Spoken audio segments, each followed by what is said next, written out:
welcome back to UFC GYM Podcast. I am your host, Jesus. Along with me is Mike, and our special guest tonight is none other than our new fitness director, Finch. What's up, guys? All right, welcome. This is our third podcast, right? Number 3.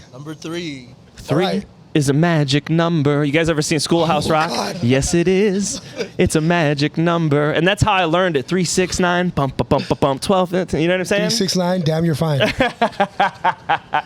One more time, get low. I know where you're going with that, Mike. Okay. When he From the said Mike was here, I thought he was talking about me. That's the problem, and that's why we're going with Finch. That's going to work out better at this gym. All right, so let's hit it. Jesus, go first. Number 3, go. Ooh, 3. All I'm thinking about is McDonald's, number 3. I was going to say triple.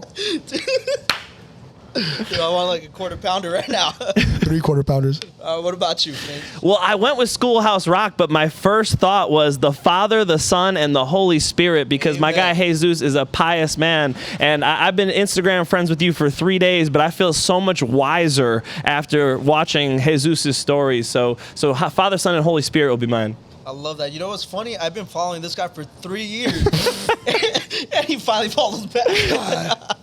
I was worried about this guy working here, to be honest. I'm glad you're here, man. Thank you. I felt so bad when Jesus didn't just follow me on one account, both accounts I've been ghosting him on. And his Jesus, OnlyFans, he doesn't answer anything. Sorry, I owe you, buddy. All right. I hope I follow you on like X or like, Facebook or something, and you don't follow me back for a while just so we could even it out. MySpace. Don't follow his MySpace.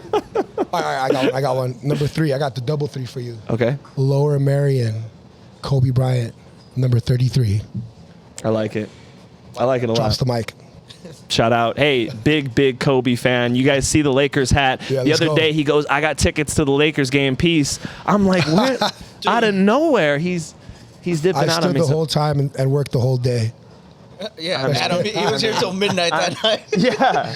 What the heck? Out of nowhere, he just leaves. Doesn't take me to the game. Leaves with the AGM. I'm all alone. It's all good, man. Good time, though. Good time.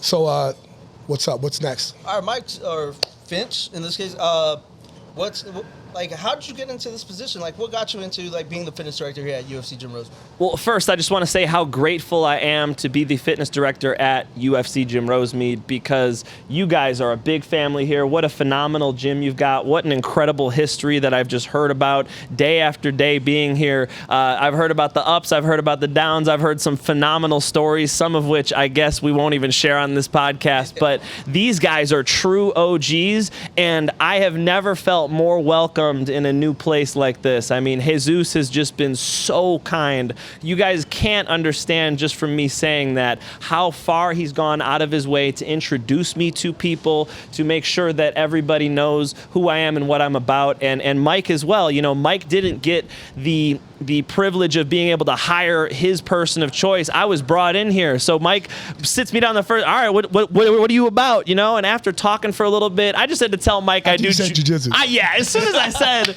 art of jiu-jitsu and that I love jiu-jitsu, we were friends after that. I just got to put that out there first. A huge thank you to both of you for being so warm and welcoming. I love training people. I love changing people's lives. I've been a mixed martial arts fighter. I've been a coach for over a decade. I've been a general manager and assistant general manager for UFC GYM in Chicago. And now that I'm not working for Bellator, although shout out to Bellator, it's all love, and they got bought out by PFL. Good for them. I hope everybody made a lot of money, but they only kept the full-time employees, and I was somebody they would fly out for events. So I wanted to go full-time. I told my GM that. I told Don Cardona that, and we made this happen. So very, very grateful to be here, and I am an FD because I absolutely love doing this. I love selling something that I believe in. I worked at a marketing firm where I was selling White Sox tickets, and I don't care if you go to the White Sox game, but actually seeing people come in here and get their lives changed, like we were talking about, there have just been some incredible stories that you get to be a part of, and you get to help people, and it's really, really rewarding. Well, we're super confident in you because the direction we're trying to take this gym, funny enough, UFC, right? Is a little bit closer to the UFC, right? So we're trying to really get some MMA and jiu-jitsu going and trying to inspire people and help change their lives, right? And you've already been through that process. And you have a really good story that involves MMA and weight loss. So you tell us about like one of your crowning moments or one of your proudest moments helping somebody out. Well, first of all, my dad's over 300 pounds. My grandpa's over 300 pounds, and I'm out here fine, all right? I'm doing fine, folks. I'm keeping it strong, okay? So that's one thing, is just the selfish need for personal health. But, yeah, I mean, the person that comes to mind right away is my friend Robbie Bach. Shout out to him. I'm actually rocking the UFC Ultimate Fitness Challenge shirt right here. 3-month challenge, at least it was then, and it was how much weight can you lose in 3 months. My boy Robbie lost 82 pounds, and so it was so incredible to see him change his life, Mike, and you know, that's just a real crowning moment for me as a coach, because it was day in, day out, texting him, I mean, sending videos back and forth. There's a real life-changing momentum that happens when you do something like that, and I saw that out of Robbie, and it's probably the proudest moment I've ever had in this job. You said 82 pounds. Yeah. I ate like 82 donuts in 90 days. Like that. Shout out to Robbie, man. That's like, talk about that personal strength. So he was checking in with you. What was he doing? Well, how about this? Okay, you said you involved MMA in the weight loss, right? So explain how you did that. Robbie likes hitting stuff. I mean, Robbie has an MMA fight. He's 1-0. So me holding Pat, he's the man. Oh, I'm going to run on that story real quick. Me and Robbie show up for his first MMA fight. He goes, Mike, I forgot my cup. I'm like, bro, you fight in like a half hour. Like, what are we supposed to do? Robbie's a super heavyweight, okay? So he's not the easiest guy to go buy a cup for either. Like, you know, they don't make jock straps that flexible. Sorry, Robbie, love you. So I'm like looking on my phone, trying to find a local. He was fighting way too soon for that. So what we decided to do was take my cup and duct tape it inside of his shorts, okay? So he went and won his first MMA fight with a duct tape cup inside of boxers. So that's where we came from. Like, Robbie loves MMA. He absolutely is all about it. And, you know, I must give myself a slight compliment here, man. I've made all my friends MMA fans. Like, anybody who hangs out with me long enough, I'm like, trust me, there's a fight this weekend. Chuck Liddell is fighting Tito Ortiz for a second. This is what's at stake. You guys got to come watch it. So, you know, the infection kind of caught him. And so in weight loss, Mike, he loved hitting pads. He loved hitting the bag. He would take DUT classes in the gym. He was all about waking up early and going to bed late after multiple workouts. And the big thing for him, I think, to change actually wasn't the working out part. It was the mentality of having a pure goal in front of him. And I think I operate better like this too, Mike. And you guys know from being in the gym business, we operate by months, right? We're counting our numbers by months. Long-term for Robbie, goals. Exactly. So for Robbie to have 3 months, he was like, I'm doing this. I think that was the big difference. Wait, he lost 82 pounds in 3 months? In 3 months. Was that now that all like at one jump, or did like he see like the best results like towards the back end?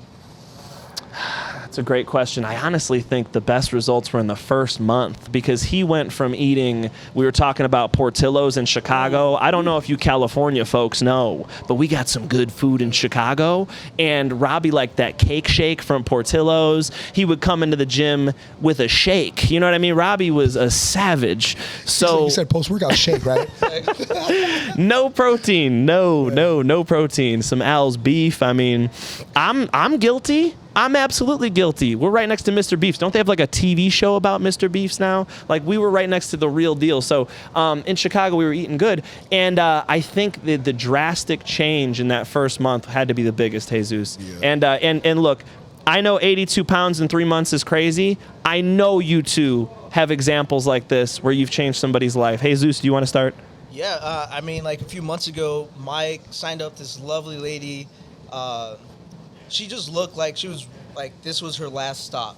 Like, if we didn't make it happen, like it wasn't gonna happen for her, and she was ready to give up, right? Like Mike, like when he like introduced me to her, like she came in, she had like her oxygen tank, right? And she's just kind of like, let's see how this goes, right? Like Mike's talking about how she is like, you know, like she wants to get results, but she's been let down time and time again. He's like, hey, like, can you really, like, I want, like, you're the right person. There's one person who would care. Yeah. And there really was. And I was like, you know what, like, heck yeah, like, I'll help her out. Like, that's the big reason why I love being here. And as I get to know her, I'm like, dude, like, she's so cool, and she really wants to see results. And like, I started breaking things down to make it super easy for her. I'm like, hey, like, we're not gonna be like here, like, don't compare yourself to anybody. Like, I'm always saying, like, hey, like, comparison is the thief of joy, right? And like, for her, like, I'm like, hey, don't look at what everybody else is doing, look at what we're doing, and we're gonna take it one step at a time. And now flash forward to, it's already 6 months that we're training. She doesn't need her oxygen tank anymore. Dude, Game changer. she's been taking DUT classes all week. Normally. And she's like kicking butt. Like, she's just like, yo, wow, easy, right? And on top of that, well, like, the only setback right now is she's kind of falling back into like that chocolate. She deserves it. Yeah, she earned it at this point, man. Yeah, I'm gonna buy her some chocolate for Christmas. She just left me a little Ghirardelli's. It's like peppermint and like the pumpkin spice chocolate. You don't need any chocolate. No. Not at this point. Why are they combining peppermint with chocolate? Like, my wife likes mint ice cream. What is it? You want to chew gum and eat sweets at the same time? What is wrong with you folks? Stop it. Have you had charcuterie? Stop it. Have you ever had charcuterie board? No. No, I don't think so. Okay, well, welcome to California. So we do it right. So, I mean, okay, so charcuterie, right? So it's like chocolate and red wine. Like, does that make sense? Gotcha. Like, not on paper, right? But it tastes delicious. Like cheese and meat and crackers. And so you get like you get your mint, you get your chocolate, you mix it up. Somehow it makes sense. You ever had Jameson and pickle juice? Brother, I brush my teeth with mint. I don't eat it in ice cream. Have you ever had Jameson with a pickleback? First off, we're at UFC GYM. We drink proper 12 Irish whiskey 12. in this building. All right? What the are you talking about, mate? All right. Yeah, I've had Jameson and what? And with a pickleback. I don't even know what he's talking about. Okay, so half the time. I'm gonna just make a quick point about contrasting pickleback flavors. sounds like a football position. Yeah, okay, I don't know what he's talking about. So you get a shot of Jameson and you chase it with a shot of pickle juice. Now, I do not like pickles. I do not like pickle juice. I like pickles. These crazy people came in a bar one time. Jameson with a pickleback, right? You would never believe it because the flavor just offset. And it turns into the least acidic, kind of sweet. It's weird. It works. I'm done. No, Mike, that checks out. That makes sense. Yeah, because alcohol tastes awful. So washing it back with pickle juice. Just so you guys know, I've never drank a full beer in my life. Like, alcohol tastes horrific. That was the first time I drank. I'll never drink again. So slamming some pickle juice, it actually that checks out. Yeah. What about you, Azu? What's your favorite drink? I'm just a water kind of guy. Right? So, yeah. Wow, lots of flavor. Yeah. Full of flavor. Hydrating, right? People don't know. Water is phenomenal. Like I've heard kids criticize this. Like, could you imagine being like, I crave a cup of water? Like, yes, water is, when you start drinking water every day, you're like, oh yeah, I'm a human and this is good for me, you know? Yeah, it's an addiction. But especially like when you're younger, you're out playing football, you know, in your pickleback position. Hose water. Right? And just drinking water straight from the hose, like, that's unbeatable. Like that. You get a little taste, you know? You get a little taste. Natural minerals and vitamins. Yeah. Interesting. All right, so since you're the man of the hour, Mr. Finch, here we go. Give us a little crazy story. But I wanted to be from Chicago. A crazy Chicago story. Crazy time. A crazy Chicago story. All right, folks. Man, where did I start? How about the first time I used jiu-jitsu? That's a good one. Ooh. So I've got this crazy friend, Dan Kitterman, and Dan Kitterman thinks it's funny to like pinch you or like twist your nipples or stuff like that. That kind of friend. I'll tell you what, some of these kids in Chicago, they're wild. So he thinks it's funny to kick me in the groin, just right in the balls. And so I've been training jiu-jitsu at this point. Shout out Ohana Martial Arts. My armbar game was legit at 12. Okay, so I put him in an armbar, and maybe I shouldn't say the word on this podcast. But I make him say that he's a sissy, in other words, right? And I'm like, say you're a sissy, and he says it. And I earned respect that day. And folks, if you know anything about growing up in the city of Chicago, you better earn yourself some damn respect, okay? So I'll give you that one. Now I'm starting to pick up that Chicago accent. There you go. Mike's been telling me he hears that I have an accent. Folks at home, please comment. Do you hear a Chicago accent? Mike's been telling me I've got a bit of an accent. He uses the most proper English when he says that, right? I'm gonna call you. He says, yeah. What accent do you guys want? You know what? Like, Finch is a man of many talents. Like, we've been getting to know him over the last few days. Dude, you have to do your Mike Tyson. Guys, this is like spot on. Ask him to call you a sissy. Jesus, call me a sissy. Why you gonna mess with me, Jesus? Make me do this. Mike Tyson has a list, but he's a nice guy. I was telling Jesus that when I met Mike Tyson, I met him at King's MMA, and he was so nice to me, man. So I'm not making fun of Mike. Give us a pickup line in Mike Tyson's voice. A pickup line. A pickup line. Yeah. Shout out to Mervin. Jesus, I met you on Christian Mingle, and I just wanted to know, could I try a session? Can you try a session? I know you lift weights, Jesus. Yes, you can try a session. Perfect. I don't know. Mike did that to me. I did not. Don't clip that. Please don't clip that. We're going to cut this out of the podcast. If this makes it in the podcast, just know that I asked Jacob to cut it, okay? This is going to go viral. Favorite Star Wars character? Oh, that's great. So, look, these guys are Star Wars nerds around here, all right? I'm seeing lightsabers, a Mandalorian action figure. I mean, they got stuff all over. There it is right there. Mike introduced me to somebody today with the Mandalorian saying, "This is the way," imprinted, tattooed on his forearm. I mean, so I don't even know. Maybe I'm a Star Wars poser compared to some of these folks. But favorite Star Wars character, we got to go with Yoda. Yoda drops wisdom, and I actually just bought a children's book where Yoda is training Luke Skywalker, and it's just it's good for like a young martial artist, right? Because the wisdom that Yoda drops is just tremendous. So those tend to be my favorite characters, Mike. Lord of the Rings, Gandalf. I had a big Gandalf poster. I wanted to do magic, and Yoda is one, right? Yoda's that low key BMF. Jesus, what's your favorite character? Darth Vader, I have asthma and so does he. Oh my God, that is hilarious, man. Okay. He didn't have any excuses though, man. Yeah. You're going to hear that. So Finch is going to train me, so when we're doing pad work, you're going to just be as soon as it gets difficult, he's going to say asthma. Just kidding. What about you, Mike? No excuses. My favorite, I have to go with Anakin. I'm not talking about Darth Vader. I'm talking about Anakin. I'm like, the guy that wanted to take over the world, didn't feel like he was good enough, lost his chick, gonna fight his kids, going crazy, eyes wearing red, went to the dark side. Like, yeah, bro, let's go, man. Like, nobody's gonna stop you, Well, he kind of messed up though, But I like tragedy, so that's what I like about it. I love story tragedy. That was fun. That was a fun, amazing story.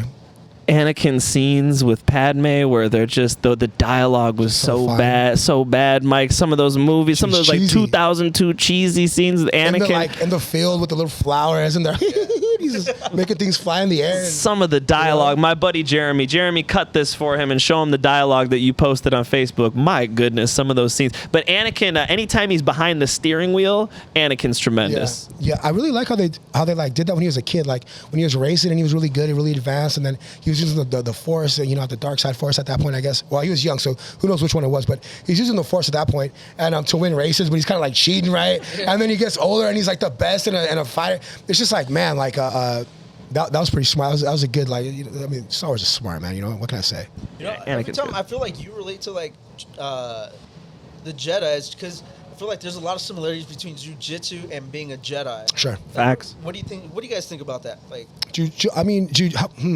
wow. So I guess one thing is you can choose jiu-jitsu for either. Do you want to like hurt somebody? Do you want to like win? Is it for honor? Is it for ego? Is it for pride? You know what I'm saying? And honestly, I think that the amount of discipline and character building that could come with like the Jedi side of stuff is cool. And then, but then there's like the ego side, which could be a little sithy, right? And if you don't like somebody, you can get them, you can do a little something, you know what I mean? Or like for example, how about this? Like, somebody's picking on you and you hurt them, right? It's a little sithy, right? Sure. But then if somebody's like, one time I had to protect my daughter from some dude at a concert and I just choked him out all dirty with a little choke. and it was like, that was like a Jedi move. He thought, he thought he was about to do something. And I just let him fall into a choke. Cause I had my hand on his shoulder. I was like, bro, chill out, bro. And then he was like pushing. I just put my hand down, slid into the choke, And I was like, hey, let's not do this. You're messing with my daughter's space. That was pretty Jedi of me, what I'm saying? Wow, Mike. Yeah. All right, Mike's got his daughter's back, man. For sure. Yeah, I think that's a good question because Jedi talk a lot about like meditation and a lot of it's, again, I don't want to quote Yoda too much, but you ever hear people, I'll try to make it to class.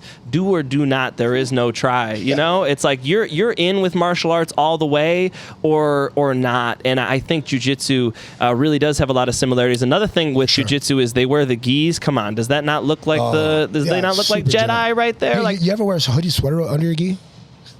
Mike, you do that. I do that all the time. All the time. You know what? Like I'd be on the podcast like if I could. Like I would do like a hockey fight. I'd take that thing right over the top. It makes me feel it's a little sithy though. It is. Because when I'm in there and I have my hood on, I kind of feel like, I just want to like screw people up today. I just kind of want to be a little bad today. I just want to get in there and cause a ruckus, like challenge some people. Like I might be in some kind of weird mood. Like don't look at me. Like I'm here by myself, and somebody's gonna get it. Or I'm going to get it, but I'm going to get it with a hood on. So it's a little bit cooler, you know what I'm saying? It's a little bit more fun. It's a vibe. It's a vibe. Every time you're saying, I'm a little sithy, I just keep on thinking about Mike Tyson. Call me a sithy one more time. Sithy. I broke my back. What are you talking about, Mike? Like spinal. What are you talking about, Mike? Dude, did you see that video of him on a hoverboard and he just Oh my God, no. I have seen that video. And you know what came to mind too? You asked Jiu-Jitsu Jedi. All right, Sith, MMA. MMA, you get a lot more Sith than MMA, right? Yeah. Conor McGregor channels some Sith for me. Him and Khabib, he was channeling that Sith energy. So interesting reference there, Jesus. Him and Khabib, so you would say that Khabib's a Jedi? He's like really honorable, huh? I know everybody says that, Mike. Yeah. I know all of you at home, you think everybody in the comments, Khabib is just the most honorable guy. Khabib jumped the fence like a chimpanzee murdering another chimp and attacked Conor McGregor's corner. Sure. These guys pull up on dudes in hotel rooms, in hotel lobbies and slap them in the face and surround them. They are bullies. They are bullies. Now, with that being said, Khabib, please don't beat my ass. I'm not talking shit. Pull up. He's Khabib, honestly, I've met him. So he comes to corner in Bellator, and Khabib asked me, he's like, "Can I get a Bellator shirt?" Of course, I ran him the errand. He gave yours. Right off my back, right? Khabib, anything. I gave him some T-shirts, courtesy of Bellator, and he gave me an interview. So it's on my channel. Wow. Plug for myself, youtube.com/MikeFan. So you can check out the Khabib interview, and he was very kind to do that. So nothing bad to say about Khabib. I'm gonna ask for a favor. Talk about Anderson Silva for like a second. Try to do it in like a minute. Like Anderson Silva. Anderson Silva, da Spider, He's the best. da caralho. Chelsea no respect Brasil, no respect família, no respect. He's not the campeão. Anderson's the man. Look, I got to train with Anderson's coach for a while. Rafael Cordero is his coach who runs King's MMA. That's where I met Mike Tyson. And Anderson Silva is just a tremendously legendary martial artist. The way he could combine, he was doing like Wing Chun and other stuff on the side, but the way he could combine the boxing with the Muay Thai with some nice footwork where he doesn't stand right in front of you. Anderson Silva had a really, really phenomenal run in the UFC. Everybody knows that. So Anderson Silva, legend. He's my absolute favorite. Can I do the impression? Please. Okay, so one of his coaches is one of my favorite legendary fighters. You know Tennade, right? Yes. So Tennade is just one of my favorite, and so he was talking about Tennade, and he said, "Tennade is my favorite," and I was like, he will whoop the ish out of anybody sounding like that, man. Why does Anderson Silva sound like a 12-year-old boy, but fights like a Super Saiyan, a Jedi, Yeah. exactly? He was on another frequency. He was just different when Anderson was in his prime. His meditation, Jedi meditation was different. Forrest Griffin got in there with him. So Anderson Silva's the 185 champ. He moves up to 205, gets in there with Forrest Griffin, the former light heavyweight champ. Forrest said like he was embarrassed. Like he was missing his punches so bad. He's like, get me out of here. This is insane how much better this guy is than me. Anderson Silva, true legend. I got nothing but respect for him. Anderson Silva, I didn't know I was witnessing jiu-jitsu when I was witnessing jiu-jitsu. And I think that's why I liked him so much, because he was so, he always had that like left jab, right, that knocked everybody out. But it was like, he would do all this different stuff, and I was so impressed. I didn't understand it, and it turned out it was like jiu-jitsu, and like I was a big fan of it before I even knew what it was. And I just respect that. I always teach people when I teach triangles, I say, go watch Travis Lutter versus Anderson Silva, because everybody to this day, they get a triangle choke and they keep trying to choke the person. You don't have to, folks. And when you have a triangle choke on somebody, go watch what he did. He wraps his legs around the neck and the head of the head and the arm of Travis Lutter, and he arches his back, brings his elbow back, and just destroys him with elbows to the head. That is just tremendous creativity. He was somebody shot on him, Nate Marquardt, and he hits this beautiful switch. There are just things you could take from watching Anderson Silva fights that are still unprecedented to this day. Shout out to the GOAT. If we talk about, I love jiu-jitsu competition, right? And the cool part about the point system with jiu-jitsu competition is it's just like where you'd be able to strike somebody, basically, right? You get a certain side control, top mount, whatever. So obviously we're gonna try to submit somebody, but in reality, Anderson Silva is using them properly, like the Gracies would have taught it, which is you get in a certain position and you unload on somebody. Yes. So he truly used jiu-jitsu, and it's like rawest, realest form, which is what it's supposed to be used for, to defend or attack, but use your legs or any type of position, not to only submit, but just to like beat the living daylight out of somebody if you had to. You can control somebody. Yes, absolutely. Wonderful. Love you, jiu-jitsu. It's super, super beautiful to watch. The Chael Sonnen triangle where he loses rounds 1, 2, 3, 4 and slaps on a triangle. So it just shows you the power of jiu-jitsu. If you're down in a football game like that, you're down 40 points. You can't come back. Mm-hmm. But in a fist fight, you've always got that ability. You could use jiu-jitsu, you could use striking to finish the fight. So something beautiful about MMA. And shout out to Anderson, the Spider Silva. Now, I called him the GOAT. I actually think George St. Pierre. George St. Pierre is probably the GOAT. But Anderson's right there. There was a lot of talk about, and excuse me for pushing this forward, but there was a lot of talk at one point about a possible Anderson versus John Jones. Do you remember that towards the end? Gosh. And I was like, John's I love so both of these guys, right?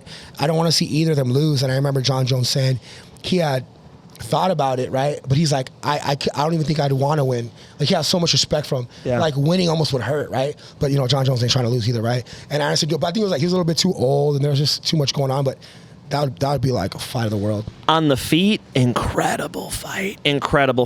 But John Jones wrestling, he's big, man. Come on, man. I don't think he would have beat John Jones, brother. He wins 1 out of 10 for sure. But that wrestling that John Jones possesses is pretty much second to none in MMA, which is crazy because he's a JUCO wrestler. He's a junior college wrestler. He was a roommate of Colby Covington, who had much better wrestling credentials than him. But John Jones was able to use those Greco tie-ups, use those trips, use that explosive ability that he has with that long frame. Nobody can mess with it in MMA. So I could see an argument for John Jones being the go-to. Dude, we're having like such a great time. I love the flow, right? So let's go ahead and transition to our next segment. If you guys were here last time, we started a new segment where we try a new food or a new product that we have here, right? So this week we have IsoPure, right? So if you guys aren't familiar with IsoPure, it's just pretty much a protein drink, right? So right here, it's 32 grams and it's only 130 calories. Have you guys ever tried IsoPure before? I have not. Yeah, we were talking about, this came up last podcast with Eddie Baker because we're talking about what we like. Well, not only was it a cool idea to like try stuff out, I think it should be hilarious, but I like IsoPure because it's like drinking a Gatorade. I just feel better when I drink it. I don't want to drink like a milky protein shake. I'm not a big fan of that. So Eddie Baker, I hadn't tried it. So we're like, let's just try this. You know what I'm saying? Mm-hmm. So, and we'll try with a pickleback. Hey, 32 grams of protein. Yeah, where's the pickles? 32 grams of protein. That's a lot for a, not a thick. I mean, this looks like Gatorade. It doesn't taste like Gatorade. Cheers, boys. Cheers, you guys. Cheers. Oh, that is delicious. Oh, that is great. Purple Otter Pop? Available at UFC GYM Rosemead. Okay, so the taste is actually pretty good. Tastes like grape, but Are you guys picking up like a weird smell from it, or? Okay, okay, I thought that was the cup. Yeah, no, that's what I was thinking, but I got like a little bit of a weird smell, I only have one nostril that works, so I can't smell a damn thing. This is phenomenal, folks. I can tell that I'm getting a little bit of, it's almost like when you drink cranberry juice and your mouth gets dry, you know? There's a chalky after. You know, I didn't smoke any weed, but I got cotton mouth now for some reason. No, I got the same thing. I think the only thing we're missing is that pickleback. God, that might be what you needed. Round 2, it'll be Jameson with pickleback, folks. There we go. All right, guys, so like out of 10, what are we scoring this? Uh-oh. Okay. Wow. Okay, so I didn't work out. I took a small shot. Probably, like a 5, right? But then after jiu-jitsu, when I'm burnt and sweaty, that is a 11. Okay. First off, how does this contain milk? What are we talking about, folks? It says does not make sense. Contains milk. Like what did a cow have to do to get involved with this? Like what are we doing to our cattle, folks? Non-GMO, I appreciate that. 32 grams of whey protein, I appreciate that. And it says the protein's from 100% whey protein isolate, which is the legit stuff. So I do like that. And here's a big one: 130 calories. Not bad. With those facts, I'm gonna bump Mike's 5 up to a 6.7. See, I'll give it a 7.2, right? Like, it's a little different from just like a regular protein shake, and I can see where you would want to have something that's like a little bit more refreshing. So yeah, like the flavor's not bad. It does smell a little funky, but overall, I think I would definitely try these out a little bit more often, for sure. Not bad, folks. Come see us at UFC GYM Rosemead, and you guys could try some of this incredible protein drink. All right? For the Finch discount. I got you, folks. You got to come see me. I saw all these people on I posted on Instagram that I'm here now. So all these people saying we're going to come see you. First drink we're going to share, folks. Don't forget the pickles. Out of the same cup. I'll save this one for you, for sure. All right, Mike. Well, it's been a pleasure having you here. Thank you, buddy. We're going to obviously invite you back to some more podcasts because we're having such a great time, right? So, guys, is there any last words you would like to say to our UFC GYM Rosemead family? Just thank you so much to everybody. So much kindness here. I love walking in and seeing Renee teaching jiu-jitsu. When I saw him come over to the gym I was just at, UFC GYM Huntington Beach, and just whoop everybody's ass. Like the level of martial arts here is high. The facility is gorgeous. Big 40,000 square foot facility. That kids club is phenomenal. I mean, being attached to the mat room, so much going on here. So you guys got to come check it out. And here's good news. First time's on the house, right? Come check out the gym, get a workout in here, take a class with one of these coaches, and I promise you, you will fall in love with it. So my closing words to anybody who has not been here is come through. Yeah, my closing words, MMA program. MMA is about to go through the roof over here. Jiu-jitsu, competition, MMA, mitt work, you name it, conditioning, strength and conditioning. This is where it's going to be, and this is how we're going to make it. You know what I'm saying? This is like a dream come true to be able to have the power to like change some lives, right? And have like these great resources. And all we want to do is help and just make things great, like, and have some fun jiu-jitsu, man, you know? Come through. You could sign up with Mike. He's the GM. You can get some training from me if you want to hit stuff. If you want to learn how to strangle somebody, I've got you. And if you want to lose weight, if you want to lift and get bigger, stronger, if you want to do a little bit of rehab, if you want to change your life in that way, go see our guy. A bigger booty. Hey, yeah, if you want some cakes, if you want to drive your own dump truck. Throw some yams on it. Okay. Oh, some yams. Yeah, you want those yams. You talk to Jesus, the yam doctor. Go see the Yam Doctor himself, the nicest man on planet Earth, Jesus. Time out. Oh, wait, time out before we go. Yes. Okay. Chicago. Where are we going? Where are we going with your favorite artist from Chicago? Yeah, he asked me this. I went with Chance the Rapper, dude. I think Chance is so unique. I'm a big fan of the sound. What's the Sunday song he's talking about, his grandmas and all that? What's that song? I'm not a big Chance guy. I see that, bro. Okay, he wants me to say Kanye West. Because I'm older. He wants me to drop the most famous sociopath to ever come out of Chicago. All right? He wants me to say Kanye West. All right? I would go Common. I would go Common over Chance. Fair enough.